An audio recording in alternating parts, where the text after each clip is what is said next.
नमः सिद्धेभ्यः। ओम नमः सिद्धेभ्यः। अहिंसा परमो धर्म की आचार्य गुरुवर श्री कुंद कुंड भगवान की, आचार्य गुरुवर श्री ज्ञान सागर मुनि महाराज की।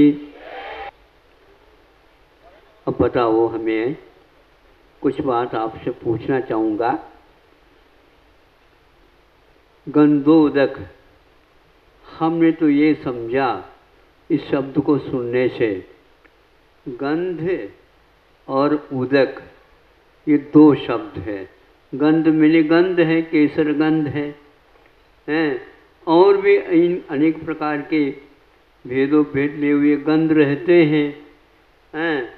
अब उसमें पानी मिला दो अथवा पानी में उस गंध को घोल दो तो इससे क्या बनेगा? गंधोदक। उसी को अपने सिर पर लगा लो।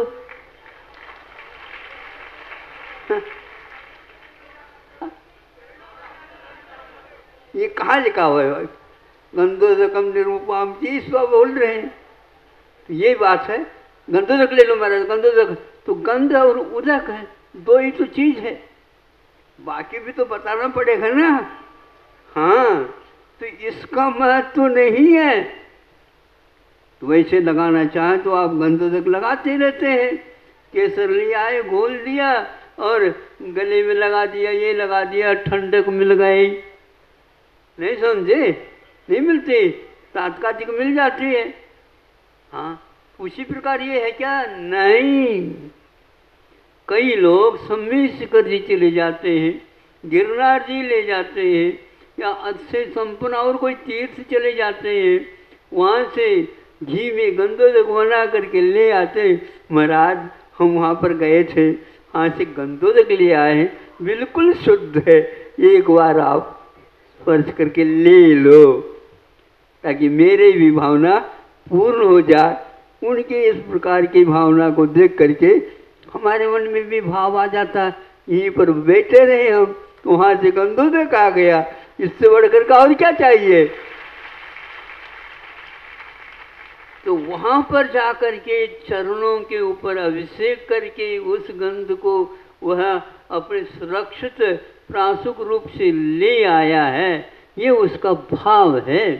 इन्हें इतनी दूरी तक जा करके वहाँ से आकर के जो कोई भी नहीं गए हैं या नहीं जा सकते, उनके लिए भी वह प्रसाद दिया जाता है। तो यह परम पवित्र माना जाता है। यह गंधोदक कैसा है? पापनाशकम। इंद्र भी जब यह अभिषेक आदि करता है और कोई तपोवन अनुष्ठान कर देता है, मुनि महाराज के उस गंधोदक को या शेष जो रह जाता है उसको वह स्वर्ग तक पेटी में, ऐसी पेटी रत्नों की पेटी में रख करके वह ले जाता है और सभी को वो बांट देता, वितरित कर देता। आस्था इससे हमारी सुदृढ़ हो जाती है, बलवती बन जाती है, जिसके द्वारा हमारा जो कुछ भी आचरण है उस आचरण के द्वारा असंख्यात गुणी कर्म की निर्जरा होती है। निर्जरा के लिए चारित्र चाहिए। इन चारित्र में के द्वारा निर्जरा तभी होती है जब उसके साथ आस्था भी लगी हुई रहती है, विश्वास भी लगा हुआ रहता है। श्रद्धा यदि हमारा अनूठा नहीं है तो हमारा आचरण अनूठा नहीं हो सकता, और आचरण यदि अनूठा नहीं है तो हमारा भविष्य उज्जवल बनेगा नहीं। इसलिए केवल गंधोदक नहीं है, वो गंध का उदक नहीं है, किंतु पानी में डाल दो गंध, अथवा गंध को पानी में डाल दो, ऐसा नहीं। ये तो एक प्रकार से वीतराग देव गुरु शास्त्र के प्रति हमारा समर्पण है, हमारी आस्था है, हमारा विश्वास है। इन्हीं के माध्यम से हमारा यह निस्तार होने वाला है, यह हमारा बेड़ा पार होने वाला है। ये तो उसके बिना नहीं है। यह आस्था हम लोगों की वह आगे के भविष्य में जो कोई भी पीढ़ी है उसके लिए भी यह कर्णधार का काम करेगी, यानी इसके माध्यम से उसकी भी नैया पार होने वाली है, यह विश्वास घट में लेकर के चलते हैं, तब कहीं जाकर के धर्म का अनुष्ठान होता है। केवल गंधोदक कहने मात्र से हम इसको पूजन नहीं कर सकते। आप लोग भी समझे, जब बोलते रहते हैं उसके अर्थ की ओर, उसके ज्ञान की ओर, उसके उद्देश्य की ओर हमारा ध्यान हमेशा बना रहना चाहिए। नहीं है तो उनको बुलाओ, उनकी तरह चढ़ाओ, उनके नाम से मतलब नहीं, उनके वह आस्था से मतलब हुआ करती है। भक्ति के साथ वह चढ़ाता है, चढ़ाने का उद्देश्य नहीं है केवल मात्र, किंतु भक्ति का है, भावों का खेल है। वस्तु वही रहती है, व्यक्ति वही रहता है, सब कुछ वही, क्षेत्र भी वही रहता है, किंतु भाव भीतर से आते हैं। ये बाकी सामग्री बाहरी है, इसका क्या मूल्य है आप भी समझते हैं और दुनिया भी समझती है। लेकिन गंधोदक कहने से जो व्यक्ति इसका भाव परखता है वह कहता है ये बहुत पवित्र चीज़ है। विघ्नो वा प्रलयम याति, भैया इसको लगा लो सब शांति हो जाएगी।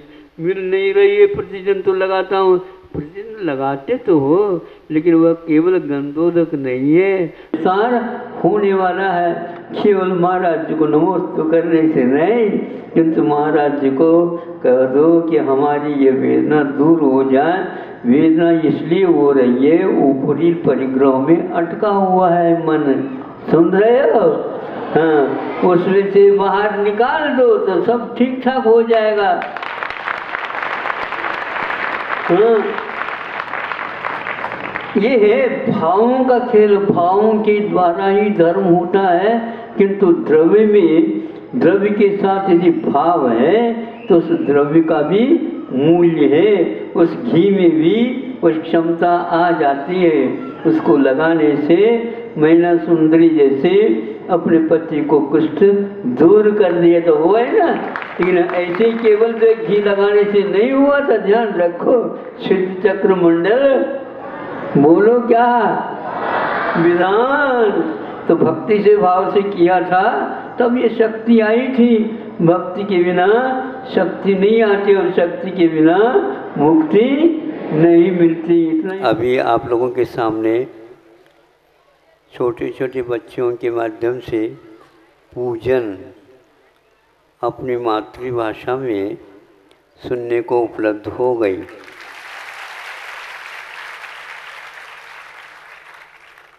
यह महाराष्ट्र कहलाता है। यहाँ पर अपनी मीठी मराठी चलती है।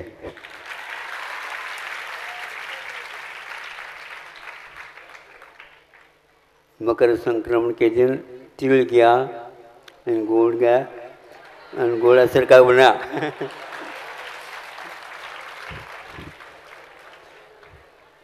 तिल और गुड़ दोनों दे करके सब लोग आपस में मीठी बात करते हैं। कहाँ तो पाश्चात्य भाषा का प्रभाव फैलता जाता है, तो अपनी मातृभाषा का गौरव भी रखने वाले संस्कार के परिवार मिलते हैं।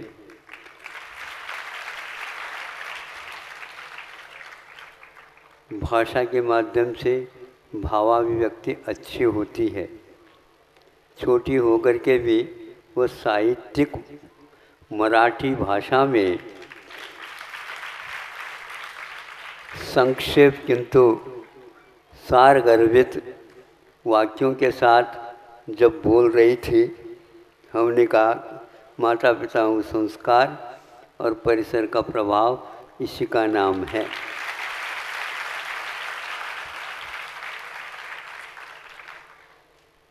बीच बीच में संबोधन दो देने की प्रथा है, वो भी बहुत महत्वपूर्ण है।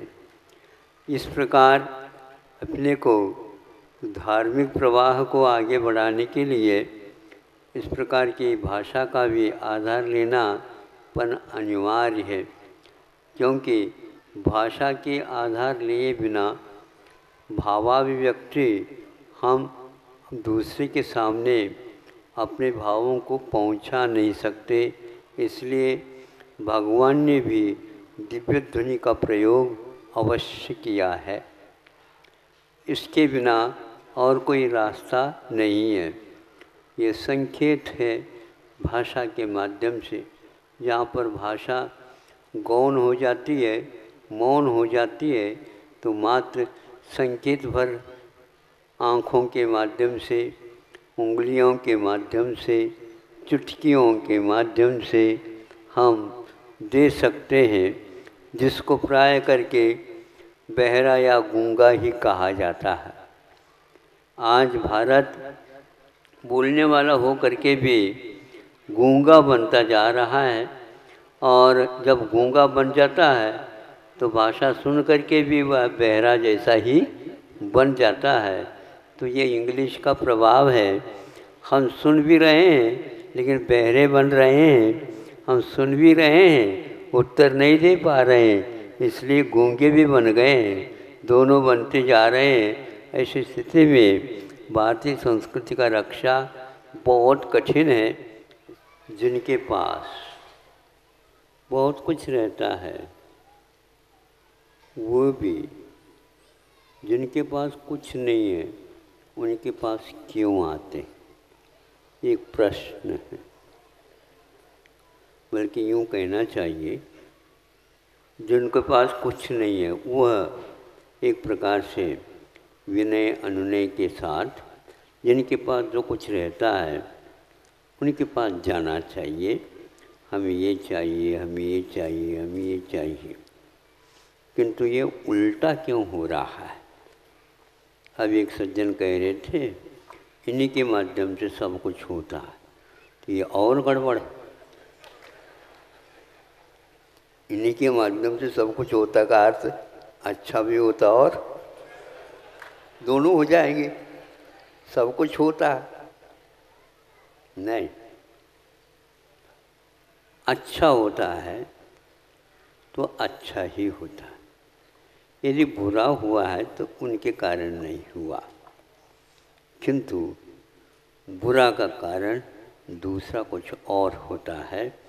क्योंकि जिनके पास बहुत कुछ एकत्रित हो जाता है उसके कारण ये कुछ घटनाएं घटने लग जाती है। बर्तन एक होता है, कभी भी आवाज़ नहीं होती, और दो बर्तन मिल जाते हैं तो आवाज़ होती है। किंतु आज का युग परिवर्तित हो गया है, प्लास्टिक के बर्तन आ गए, आवाज़ ही नहीं होती।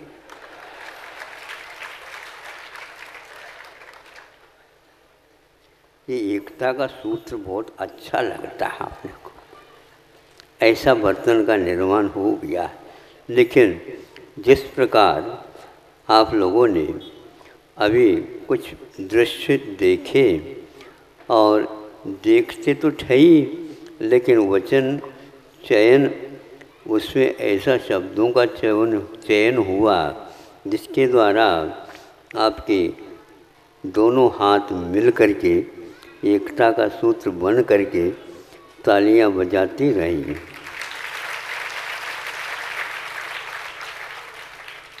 तो इन तालियों के माध्यम से कुछ भीतर के स्वर और उभरते हैं, कुछ भीतर के विचार और अभिव्यक्त होते हैं, कुछ करने के भाव और जागृत हो जाते हैं। कभी कभी हम भूल जाते हैं जिससे आप कुछ कार्य कराना चाहते हैं उसको आप बाध्य करते हैं तो आपका कार्य हो सकता है, लेकिन बहुत विलंब से हो सकता है। किंतु ध्यान रहे वो कार्य तो हो जाता है, किंतु हो जाता है वो करता नहीं, क्योंकि आपने उसे बाध्य किया है। कि धर्म क्या करता है? धर्म वह कार्य करता है कि उसकी गुणवत्ता क्या है, उसके अवगुण क्या है, उससे कमी क्या होती है, लाभ हानि, ये दोनों यदि हम व्यवस्थित रखते हैं तो वह कोई भी अपढ़ भी क्यों ना होगा। पढ़े लिखे तो करेंगे, अपढ़ भी क्यों ना होगा, उसको अच्छा मान करके स्वीकार करके अपने जीवन में अवश्य स्थान देगा। अब ये अच्छा दुकान चलाने की जो बात होती है बहुत अच्छा है, क्योंकि सकारात्मक जब हम चलते हैं, नकार के बिना जब ये कार्य हो सकता है, तो उस सकारात्मक के माध्यम से उस व्यक्ति को इस प्रकार से भीतरी आंखें खोलने का अवसर हम दे देते हैं, तो वह व्यक्ति समझेगा अरे भैया इनके माध्यम से लाभ ही लाभ हो रहा है, और मुझे भी और अड़ोस पड़ोस को भी। जब कभी भी हमें सुख का संवेदन होता है तो अकेले में नहीं होता, और वह भी स्मशान में नहीं होता। ध्यान रहे, स्मशान नहीं हो करके बगीचा आजू बाजू में हो, आपका नहीं है वो, तो भी उसके कारण सुगंधि तो आती ही रहती है। ऐसे स्थान पर आप जगह लेकर के अपना घर बनाइए। चारों तरफ से जो मेहनत करके जो व्यक्ति बगीचा कर लेते लगाते हैं, और उसकी सारी सुगंधि का प्रवाह आपके घर में पार हो करके चला जाता। 1 टका खर्च नहीं हुआ, किंतु अड़ोस पड़ोस को खुश आपने कर दिया। ऐसे अहिंसा होती है। इस अहिंसा के माध्यम से हम सुखी और सामने वाला सुखी, जगत सुख का अनुभव करता है। महाराज जी के माध्यम से वहाँ पर महाराज जी जो बहुत दूर दूर से लोग आए हैं, उनके प्रवचन सुने, उनके हित की बात समझ में आ गए। फिर इसके उपरांत महाराज ने यदि समझ में आ गया हो, जितनी मात्रा में समझ में आ गया हो, उतनी मात्रा में अहित के जो कारण हैं, हिंसा के जो कारण हैं, असत्य के जो कारण हैं, और दूसरे की वस्तु को लेने की जो भावना है, इन भाव में कुछ न कुछ तो आप तब्दीली लाओ, कमी कर दो, ताकि आपका जीवन अवश्य ही सुंदर बनेगा।